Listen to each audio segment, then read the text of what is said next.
विचारलं म्हणून सांगतो, मंद्रुप मधलं मग सोडा, मंद्रुप भागातील शिना भीमा खोऱ्यातून जर करता महाराष्ट्र केसरी जर झालं तर 5 लाख इनाम माझ्या वतीनं आहे. चांगली बात.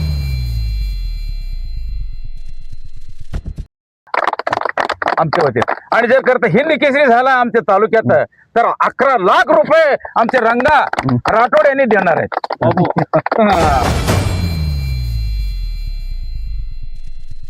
राजकारण सोडून नाही आहे, राजकारणामध्येच मी मोठा झालो. राजकारणात सपोर्ट केलेले मंद्रुपचे सगळे समाजाचे मला सहकार्य केलेले आहेत, मोठे माणसं लहान माणसं. जिल्हा परिषद सदस्य केले, सभापती केले, पंचायत सदस्य केले, मुलाला सरपंच केले, मला कारखान्याचं संचालक, मार्केट कमिटी संचालक मुलगा, तालुका काँग्रेस कमिटी अध्यक्ष केले, देवकर साहेबांनी केलं. काय असं पद हे राहिलंय असं नाही. तुम्ही जरा सर्वांनी जर मात्र अजूनही दंड ठोकणार आहे.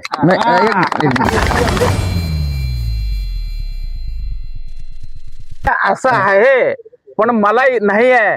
माझी इच्छा असं आहे, आमच्यात जे आमचे पट्टे जे आहेत, आमचे पट्ट जरा उभारला तर त्यालाही निवडून आणायची तयारी आहे. म्हणजे असा एक पट्टा तयार करून अनेक आंतरराष्ट्रीय पैलवान असतील आणि महाराष्ट्रातील नामवंत आणि भारतातील नामवंत पैलवानांच्या कुस्त्या या ठिकाणी आयोजित करतात. ते आहेत आपले गुरुसिद्ध मामा मेत्रे, माजी सभापती आहेत ते पंचायत समितीचे.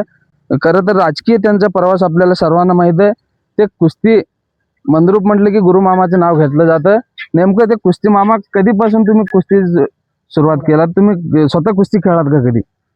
मी स्वतः 75 पासून लहान कुस्ती मी खेळत होतो. मग पुढं माझं चांगलं कुस्ती बघून आमचे वडील, आमचे भाऊ राहुल शेठजी मालक मला कोल्हापूरला पाठवले. 81ला कोल्हापूरला गेल्यानंतर मी खासबाग आखाड्यामध्ये मी कुस्ती तिथं खेळलेला आहे मी. आणि त्या ठिकाणी प्रत्येक मोठी मोठी सतपालची म्हणा, बिराजदारची म्हणा, युवराज पाटलाची म्हणा, अशी कुस्ती व्हायची. त्या टायमाला मला वाटत होतं की आमच्याही भागात, आमच्या गावात अशी एक मैदान व्हावं असं मला वाटत होतं. असं मला वाटणार की कोण आमच्याकडे कोण बांधणार असं मला वाटत होतं. आमच्या भागात बी जरा असलं जर का शाहू महाराजांनी जे बांधलेलं आहे, शाहू महाराज बांधलेले आखाडा असं आमच्यात कोणी जरी बांधून दिलं तरी बरं होतं असं वाटत होतं. वाटल्यानंतर मी 81ला परत मी 82ला इथं आलो मंद्रुपमध्ये. मग मला कुस्तीचं आवड होतं. मग मधुगुंडा महाराजांनी या ठिकाणी मळशीदप्पा यात्रेची मैदान घेत होते. त्या टायमाला मला पंच म्हणून कुस्ती लावायला नेमत होते. त्यावेळेला मी पंच म्हणून कुस्ती करताना कर्नाटकमधून पैलवान आणि महाराष्ट्रामधून पैलवान भरपूर पैलवान येणार आणि असं मी फिरवून लावताना गर्दी पडणार भयंकर. मला असं वाटणार की असं मैदान. मी थोडं थांबवतो. कसं कुस्त्या होत होत्या, कुठं होत होत्या त्या अगोदर तुम्ही पंच? त्यावेळेला आम्ही जे पंच म्हणून करत होते ते माळकट कत्री भंडरगोटा रोड जे आहे त्या ठिकाणी एक देशमुखचं शेतच आहे आणि त्या शेतामध्ये आम्ही मैदान भरवत होतो की मधुगुंडा महाराजांनी यात्रा कमिटी. त्यावेळेला तिथं मी पंच म्हणून कुस्ती लावणारा असणार. त्यावेळेला मला असं वाटलं की असलं एक मैदान करावं म्हणून असं विचार आल्यानंतर पुढं योगायोगाने एक कारणास्तव 93ला माझ्या हातातच यात्राचे नेतृत्व माझ्या हातात आलं. मी त्यावेळेला मग राजे देशमुखचे अध्यक्षखाली मधुगुंड महाराज यांच्या हस्ते आणि गदगी महाराज यांच्या हस्ते मी जंगी मैदान भरवायचे निर्णय घेतलो 93ला. त्यावेळेला 93ला जे मी मैदान भरवायचे तयारी चालू केलो त्यावेळेला जंगी पैलवांना इथं बोलून 1-1 तोळं सोनं देखील शेवटच्या कुस्तीला दिलेले आहे.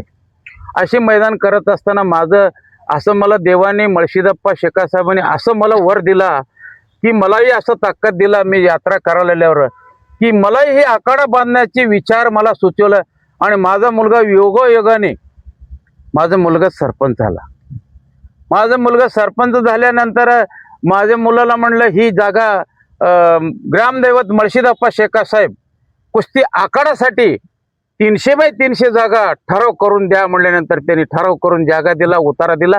त्या जागेमध्ये सर्व आमचे टीम, आमचे सगळे मित्रमंडळी, सगळे गावातले सगळे प्रमुख मंडळी ना, आमचे पैलवानचे सगळे सोमू आहेत, तिथं अशोक आहेत, इब्राहिम आहेत, सगळे बरेच शिळले आहे, शिव आहे, लहू आहे आणि सादिक, जावेद ते सगळे आमचे स्वामी बी आहेत पत्रकार त्यात आणि रंगा आहेत, सगळे मंडळी आपलं सागर आहेत, असे सगळे हे लक्ष्मण कोळी हे सगळ्यांनी जावेद हे असे कंपनी सगळे मला सहकार्य दिले.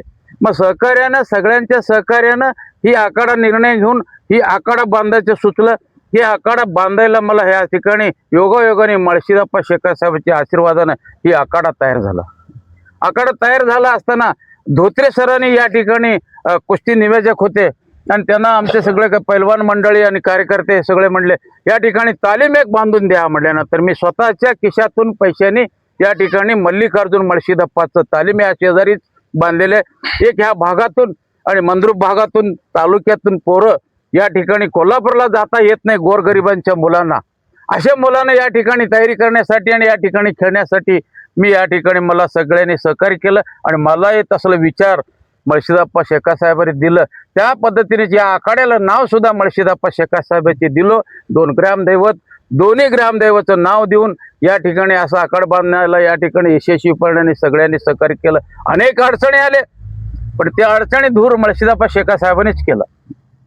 कसं केलं ते त्यांनाच माहित. तसं अडचणी येत असतात, येऊन असं नाही, अडचण आल्यावर जिद्दीनं काम होत असतंय. असं या ठिकाणी मैदान झालेलं आहे आणि या ठिकाणी मैदानासाठी सगळे या ठिकाणी मोठे मोठे शिंदे साहेब केंद्रीय गृहमंत्री येऊन गेलेत, या ठिकाणी मेत्रे साहेब माजी मंत्री येऊन गेलेत, देवकते साहेब माजी मंत्री येऊन गेलेत ह्या आखाड्यामध्ये आणि दिलीप माने साहेब माजी आमदार, सुभाष बापू सहकार मंत्री या ठिकाणी आलेले आहेत आणि शिवसेना माजी आमदार त्यांनी आलेत, बाळासाहेब शेळके साहेब आलेले आहेत, या ठिकाणी झापरताज पाटील साहेब या ठिकाणी आलेले आहेत, झापर काडादी साहेब आमचे काडादी साहेब कारखान्याचे मुख्य त्यांनी सुद्धा या ठिकाणी बरेच वेळा या ठिकाणी प्रत्येक मैदानाला त्यांनी या ठिकाणी आहेत. भरपूर या ठिकाणी कुस्तीसाठी वेळ दिलेला आहे, सहकार्य केलेले आहेत. सगळ्यांचं आशीर्वादाने सगळ्यांच्या सहकार्याने गावकऱ्यांनी सगळ्यांनी मला सहकार्य दिले आणि विशेष मी तुम्हाला सांगतो मी सभापती झालो त्यावेळेला अजून अर्धावट काम होतं. योगायोगाने मी सभापती झालो. योगायोगाने त्याच्यामध्ये सुद्धा जे काय मला काय मानधन मिळालं ते सर्व मानधन अपू शिळले आणि सोमू टेळे यांच्या हातात देऊन याचं सगळं सिमेंट दगड काय वाळू काय मजूर असेल ते त्यांना द्यायचं हे बी शक्ती मळशीदाप्पा शेखर साहेबांनी दिलं. हे काम करून घेतलेलं आहे. असं तुम्ही सगळ्यांनी असंच आम्हाला सहकार्य द्यावं. सगळ्यांनी ह्या कार्यक्रमाला येऊन सहकार्य करावं. कुठल्या पैलवानाच्या कुस्त्या घेतल्या आतापर्यंत? या ठिकाणी बघा कार्तिक काटे म्हणून प्रसिद्ध कर्नाटक केसरी त्यांचं कुस्ती आपलं सुतारा बरोबर झालं, संतोष सुतारा बरोबर आणि त्याच्यानंतर प्रकाश बनकर शैलेश शिळके यांचं कुस्ती झालं 1 नंबरला. मग असलम खाजीचं पण या ठिकाणी कुस्ती झालेलं आहे आणि माहुली कोकाटे आणि हर्षद सदगीर महाराष्ट्र केसरी त्यांचं पण सर्व महाराष्ट्र केसरी जुने जे पैलवान आहेत सिकंदर शेख या ठिकाणी काय तर मला वाटतं 10-20 वेळा या ठिकाणी मैदानात कुस्ती झालेली आहे. 100 पासून या ठिकाणी सिकंदर शेखनी कुस्ती खेळलेली आहे. मी सिकंदर शेख बद्दलच बोलणार आहे मामा. या वर्षी सुद्धा त्याचीच कुस्ती या ठिकाणी लागलेली आहे. कधी आहे ते नियोजन झालेलं आहे? ते नियोजन होऊन आता 15 दिवस झालं. कधी होणार आहे कुस्ती त्यांची? 16 तारखेला उद्याच होणार आहे.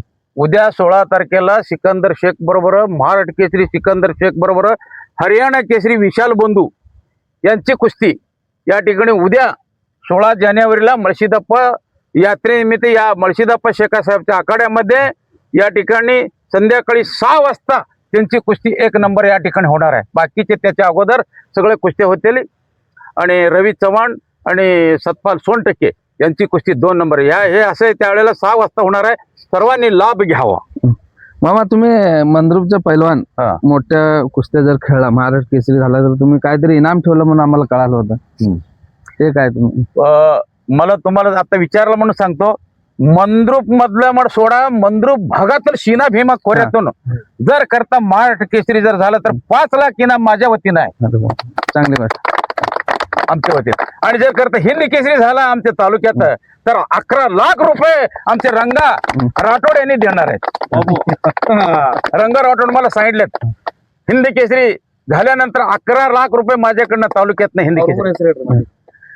रंगा राठोड हे आमचे मित्र, खास जिवलग मित्र, बसवनगर 13 मैल हो, प्रगतशील शेतकरी आहे. आणि तो त्यांच्या मुलासाठी खूप रोज सकाळी आणि संध्याकाळी मुलासाठी रोज आणि वस्तात सगळ्या मुलांना व्यायाम आणि सगळं तयारी करून घ्यायला, डाव शिकून घ्यायला भातदर वेळ देतोय.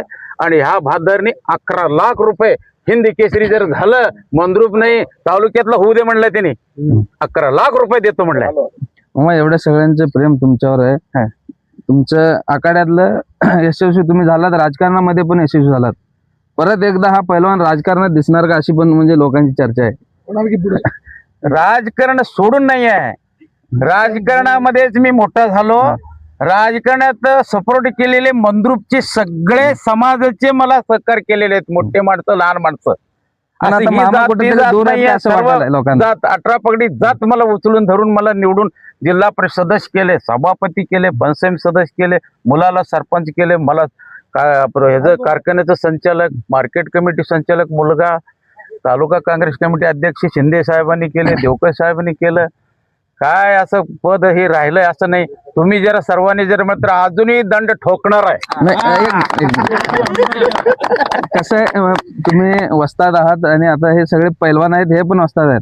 त्यांचं एक अशी बाबा चर्चा आहे, आता आम्ही बाहेर यांच्याशी बोलत होतो, त्यांचं असं आहे की आमच्या वस्ताद पुन्हा एकदा हे आखाड्यात दिसायला पाहिजे, राजकीय आणि मोठ्या पदावर जायला पाहिजे असं आहेत ते. म्हणजे आता जिल्हा परिषद पंचायत समिती निवडणुका जाहीर झालेल्या आहेत, त्यामध्ये आमच्या वस्ताद दिसायला पाहिजे अशी यांची इच्छा आहे. आता मी बाहेर बोलताना ते सांगितलं, त्यांची इच्छा असं आहे, पण मला नाही आहे. माझी इच्छा असं आहे, आमच्यात जे आमचे पट्टे जे आहेत, आमचे पट्टे जर उभारला तर त्यालाही निवडून आणायची तयारी आहे. म्हणजे असं एक पट्टा तयार करून ठेवलात का मामा? हाय आमचा पट्टा. खर तर हे होते माजी सभापती गुरुमामा.